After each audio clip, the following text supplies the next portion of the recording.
Hello friends welcome to रुमिजा खल आज मैं आपनालोकले सन्धिया टी टाइम स्नैक्सर एटा रेसिपि লৈ আহিছোঁ য'ত জ্বলা মিঠা টেঙা নিমখীয়া সকলো সোৱাদে পাব। এয়া হৈছে বুটৰ ভাজি। আহক ষ্টাৰ্ট কৰোঁ ভিডিঅ'টো।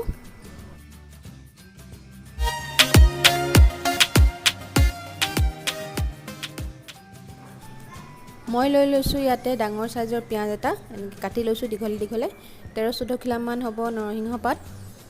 आधा चामच लैছোঁ मैं कला सरियह और शुकान जलकिया दुटा मैं भांगी लैছোঁ और लगते लैছোঁ एटा डाঙर साइजर आलू सरू सरू टुकुरा कर लैছোঁ और एबाटी लैছোঁ बइल बुट जिखिनि मैं अभार बइल करा नाइ एया सब गोटा হৈ আছে पिटिकी दिले किन्तु धुनियाके भांगी গৈছে।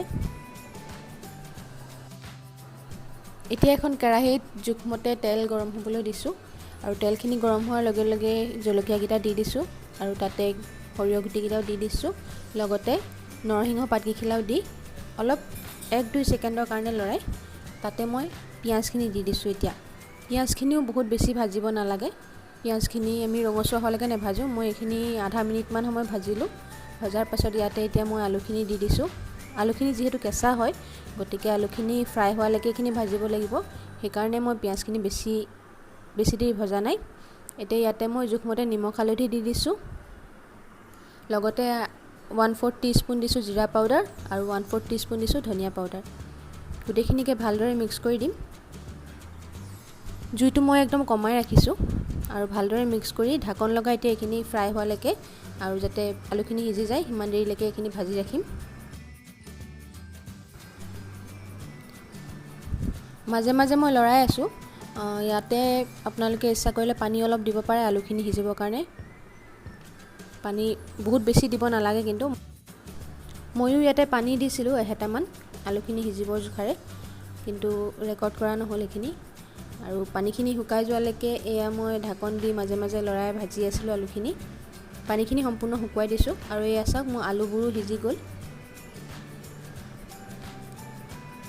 এতিয়া ইয়াতে মই বইল কৰি ৰখা বুটখিনি দি দিছোঁ আৰু লগতে দিছোঁ আধা চামুচ চেনি যেহেতু মিঠা সোৱাদো আছে ইয়াত গতিকে চেনি অকণ দিছোঁ আৰু ভালদৰে গোটেইখিনি লৰাই বুটখিনি ফ্ৰাই হোৱালৈকে এখিনি ভাজি থাকিম কম জুইতে।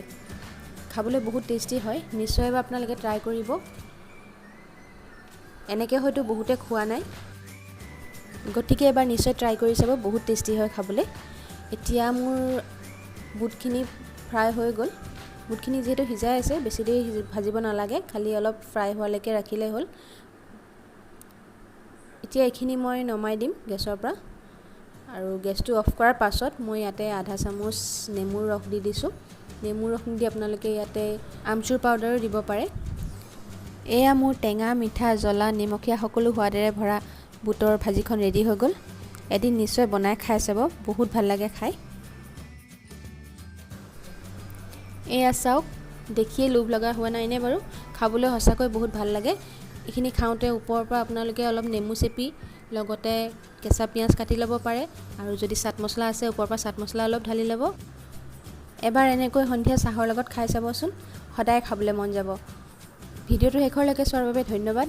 যদি আপুনি মোৰ চেনেলটো নতুন হয় তেন্তে অতি সোনকালে মোক ছাবস্ক্ৰাইব কৰি লওক। লগতে কাষতে থকা বেল আইকনটো দবাই দিব যাতে মোৰ চেনেলৰ সকলোখিনি নটিফিকেশ্যন আপুনি আগতেই পায় আৰু নতুন নতুন এনেকুৱা ধৰণৰ টেম্পটিং ৰেচিপি লৈ আপোনালোকৰ মাজলৈ আকৌ আহিম।